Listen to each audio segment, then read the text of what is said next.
હું એક ખૂબ જ સુંદર છોકરી હતી અને હું એકલી રહેતી હતી.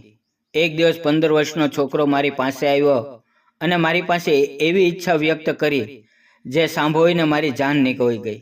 મેં ક્યારેય વિચાર્યું પણ નહોતું કે આટલો નાનો એવો છોકરો મારી પાસે આવી માંગણી કરશે. હું પણ શું કરતી? હું ખૂબ જ સુંદર હતી અને મારે પૈસાની પણ ખૂબ જ જરૂર હતી. એટલે મેં વિચાર્યું કે આ નાનો એવો છોકરો મારું શું બગાડશે? વધારે ને વધારે 5 મિનિટ મારી સામે ટકી શકશે અને આમ પણ મારા બંને બાજુથી ફાયદો હતો. એવું વિચારીને મેં તેની વાત માની લીધી. મેં તેને કહ્યું કે ચાલ આવી જા, તારી ઈચ્છા પૂરી કરી લે. પરંતુ મેં જેને નાનો છોકરો જોઈને રજા આપી હતી તેણે તો મારા ધવાડા કાઢી નાખ્યા. નમસ્કાર મિત્રો, મારી ઉંમર 30 વર્ષની છે, પરંતુ હું મારી ઉંમરથી ખૂબ જ નાની લાગુ છું અને મારે પૈસાની પણ ખૂબ જરૂર છે. પરંતુ મને કોઈ રસ્તો નજરે નહોતો આવતો. મારા પતિ કુમાર બીમાર હતા, એટલે એક દિવસનું ઘરમાં એકલી હતી અને દુપટ્ટા વગર કામ કરી રહી હતી. ત્યારે 15 વર્ષનો છોકરો મારા ઘરે આવ્યો. તેમને એવી નજરે જોઈ રહ્યો હતો કે મને સમજાઈ ગયું કે તેને શું જોઈએ છે. થોડી વાર પછી તે બોલ્યો, મેડમ, હું એકલો છું અને મારે તમારી સાથે એક મામલો નક્કી કરવા માંગુ છું. હું તમારી બધી જરૂરિયાત પૂરી કરીશ. મેં તેને માથાથી પગ સુધી જોયો. તે જોવામાં તો ખૂબ સારો હતો, પરંતુ ઉંમરમાં ખૂબ નાનો હતો. મેં તેની માફી માંગી અને કહ્યું, હું તારી સાથે આવી કોઈ વાત નક્કી કરવા માંગતી નથી. તું હજી નાનો છો અને મને નથી લાગતું કે હજી આ બધું નક્કી કરવાની તારી ઉંમર છે. તે હસતા હસતા કહેવા લાગ્યો, તેણે કહ્યું, મને 5 વર્ષનો અનુભવ છે. હું જ્યારે 10 વર્ષનો હતો ત્યારથી આ કામ કરું છું. મારી આગળ પાછો કોઈ નથી અને હું એકલો જ મારા કામમાં માહિર છું. તમે મારી ઉપર ભરોસો કરો, તમારે પસ્તાવું નહીં પડે અને તમે તમારા નિર્ણય ઉપર ગર્વ કરશો. તેની વાત સાંભળીને હું હેરાન થઈ ગઈ. તે શરમાયા વગર બોલી રહ્યો હતો. મેં તેને કહ્યું, તારા મા બાપ ક્યાં છે? તો તેણે કહ્યું કે હું આ દુનિયામાં એકલો જ છું. હું પહેલેથી જ આ દુનિયાની ઠોકર ખાઉં છું અને પછી મેં આવા કામ ચાલુ કર્યા અને મારું કામ ચાલી ગયું. હવે હું મારું કામ વધારવા માંગુ છું. એટલા માટે હું તમારી સાથે વાત કરવા આવ્યો છું. તમે મારો સાથ આપો તો હું તમારું પણ કામ કરીશ. તેથી છેલ્લી વાત સાંભળીને હું હેરાન થઈ ગઈ. મારે પણ એક છોકરાની જરૂર હતી જે ઉપરનું બધું કામકાજ કરી નાખે, અને આ તો મને સામેથી ઓફર આપી રહ્યો હતો અને તેની સાથે કામ કર્યા પછી મને દર મહિને સારી એવી રકમ પણ મળવાની હતી, જેથી મારા ઘરનો ખર્ચો પણ નીકળી જાય. અને જો મને તે ટાઈમસર પૈસા નહીં આપે તો મારી માટે મુશ્કેલી થઈ જશે. આ છોકરો 15 વર્ષનો હતો અને હું આશા નથી તમે મારી દરેક વાત મનાવી શકો. એટલે મેં મારો ફાયદો જોયો અને મેં તેની સાથે વાત નક્કી કરી નાખી, કેમ કે હું પણ એકલી હતી. મેં મારા ઘરની સાથે સાથે દુકાન હતી જેને ભાડા ઉપર આપી દીધી. તેનું નામ વિકાસ હતું. તે કહેવા લાગ્યો કે હું દુકાનમાં જ રહીશ, કારણ કે મારી આગળ પાછળ કોઈ નથી. અત્યાર સુધી હું આ કામ સડક ઉપર કરતો હતો, પરંતુ હવે દુકાનમાં કરીશ. મને તેની વાતથી કોઈ મતલબ નહોતો. મેં તેને કહ્યું, ઠીક છે, તને સારું લાગે એમ કર, પણ મને સમયસર પૈસા આપી દેજે. પછી તેને દુકાનમાં મહિના માટેનો સામાન લાવીને ગોઠવી દીધો. હું આ બધું જોઈને હેરાન થઈ ગઈ અને 2-3 દિવસમાં જ તેનું કામ ચાલવા લાગ્યું. આખો દિવસ તે દુકાન ખોલીને કામ કરતો. હવે તેની દુકાન ઉપર મહિલાઓ અને છોકરીઓની લાઈન લાગી હતી. તે રાતે દુકાનમાં સૂઈ જતો. આટલા દિવસથી દુકાન ખાલી પડી હતી. મેં ઘણી વખત દુકાન બીજાને ભાડે આપી હતી, પણ કોઈનો ધંધો રાગે પડ્યો નહોતો. મેં દુકાન વિશે વિચારવાનું જ બંધ કરી દીધું હતું કે મારી દુકાન કોઈ ભાડે માંગશે. વિચિત્ર વાત તો એ હતી કે તે મહિનાનો સામાન વ્યસ્ત હતો અને મહિલાઓ તેની પાસેથી ખુશી ખુશી સામાન ખરીદવા માટે આવતી હતી. તે દુકાનની સાથે સાથે મારું નાનું મોટું કામ પણ કરવા લાગ્યો. હું જ્યારે સારું જમવાનું બનાવતી તો તેને દુકાન ઉપર આપતી. દુકાન અને ઘરની વચ્ચે એક નાનો એવો દરવાજો હતો. હું જ્યારે નવરાઈ આવતી ત્યારે તે દરવાજો ખોલીને તેની સાથે વાતો કરતી. ધીમે ધીમે અમારા બંનેની વચ્ચે સારી દોસ્તી થઈ ગઈ. હું પણ ખૂબ જ બેચેન હતી અને મને પણ તેનો સહારો મળી ગયો. મારે કોઈ બાળક નહોતું અને મારા પતિ કોરોનાના ભોગ બની ગયા હતા, એટલે ઘરનો ખર્ચો કાઢવો મારા માટે ખૂબ મુશ્કેલ હતો. હવે દુકાનનું ભાડું આવવા લાગ્યું, એટલે મને આર્થિક રીતે સહાય થઈ ગઈ. મેં વિકાસ સાથે ખૂબ જ દોસ્તી વધારી, કારણ કે તે મને છોડીને કે દુકાનને છોડીને ના જાય. પરંતુ મેં જેને 15 વર્ષનો નાનો એવો છોકરો સમજ્યો હતો, તે એટલો સીધો પણ નહોતો. તેને થોડા દિવસમાં જ મારી દુનિયા ઊંધી કરી નાખી. અમારી બંને વચ્ચે દોસ્તી ખૂબ જ વધી ગઈ અને તે મારા ઘરની અંદર આવવા લાગ્યો. હું પહેલાં ઉદાસ અને માયુસ રહેતી હતી. હવે કોઈ પણ વાત હોય તો હું તેને કહી દેતી. મારા પતિને એક દિવસ હોસ્પિટલ લઈ જવાના હતા. મારી પાસે પૈસા નહોતા, એટલે મારી આંખોમાં આંસુ આવી ગયા અને મને વિકાસ એ જોઈ લીધું. તેણે પૂછ્યું, તમે શા માટે રડો છો? તો મેં તેને કહ્યું કે આજે મારે મારા પતિને હોસ્પિટલ લઈ જવાના છે. મારી પાસે પૂરતા પૈસા નથી. હું હવે આ જિંદગીથી તંગ આવી ગઈ છું. મારે એકલીને જ આ મુસીબતથી લડવું પડે છે. જો મારે કોઈ છોકરો હોત ને તો મારી જિંદગી સાવ આસાન થઈ જાત. મેં મારી દિલની હાલત તેને જણાવી. વિકાસ હસવા લાગ્યો અને કહ્યું, તમે આ શું કરીશો? તેમાં શું પરેશાની છે? તેની વાત સાંભળીને હું શરમાઈ ગઈ.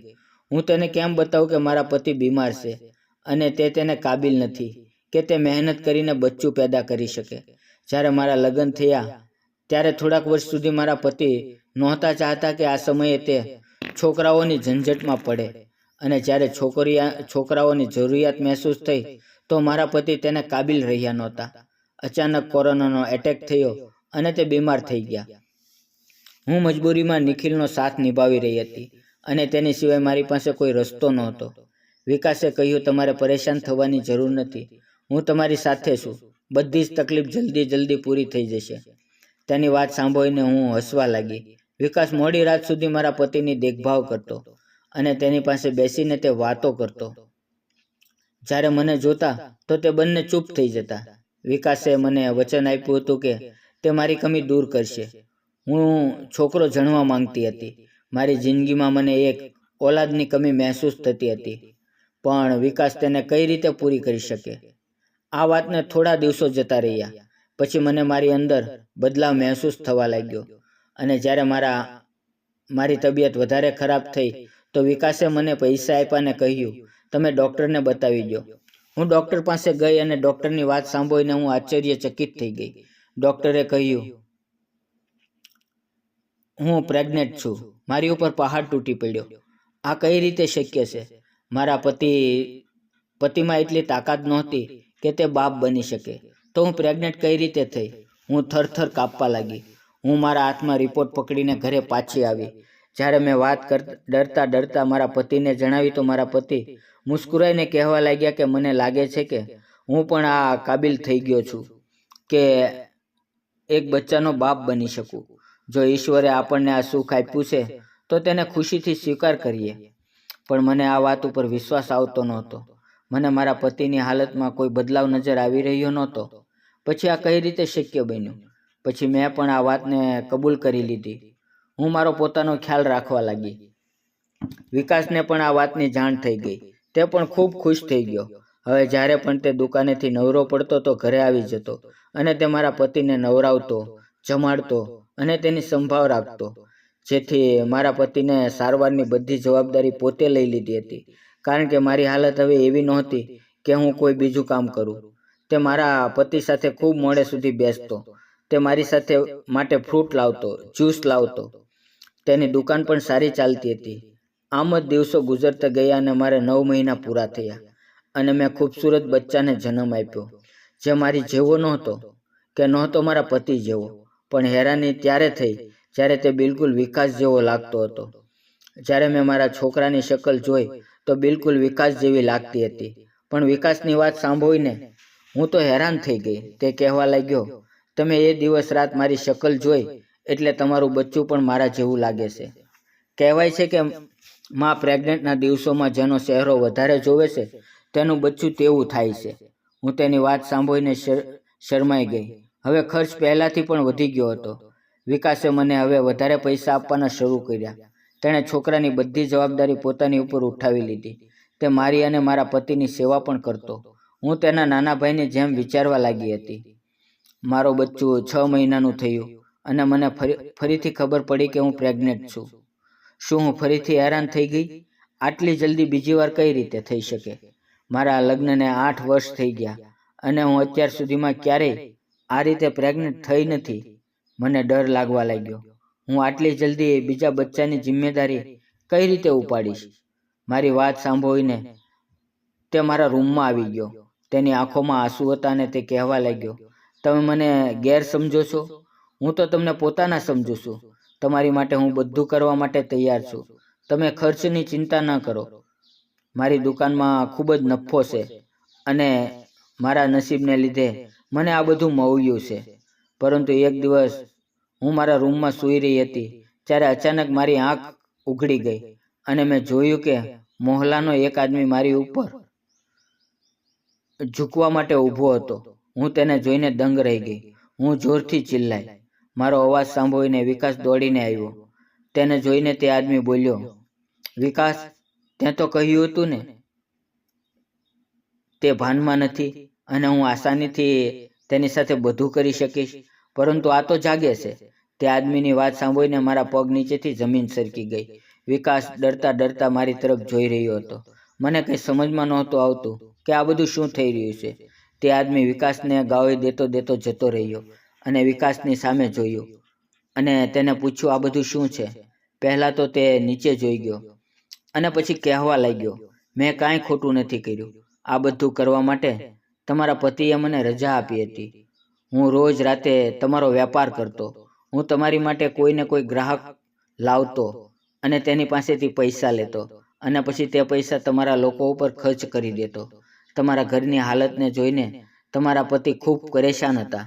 તેને એક દિવસ ખબર પડી ગઈ કે હું મહિલાઓને લે વેચ અને બીજું કામ કરું છું, તો તેણે મને તમારી માટે પણ રજા આપી દીધી અને મને મજબૂર કર્યો કે હું તમારી માટે પણ ગ્રાહક ગોતું. જ્યારે પણ કોઈ ગ્રાહક મળતો ત્યારે હું તમને દૂધમાં ઊંઘની દવા આપી દેતો અને તમે સૂઈ જતા અને ગ્રાહક તમારો ફાયદો ઉઠાવીને જતો રહેતો. તમારા પતિ બાપ બનવાની તાકાત નહોતા રાખતા. મેં તમારી સાથે કોઈ ખોટું કામ કર્યું નથી. મને જે તમારા પતિએ કહ્યું તે જ મેં કર્યું છે. મેં તેની મરજીથી તમને વેચ્યા છે. તેની વાત સાંભળીને મારા રૂવાડા ઊભા થઈ ગયા. હું મારા પતિ તરફ એક નજરે જોઈ રહી અને મેં મારું માથું પકડી લીધું. મને વિશ્વાસ નહોતો આવી રહ્યો કે મારા પતિ મારી સાથે આવું કર્યું.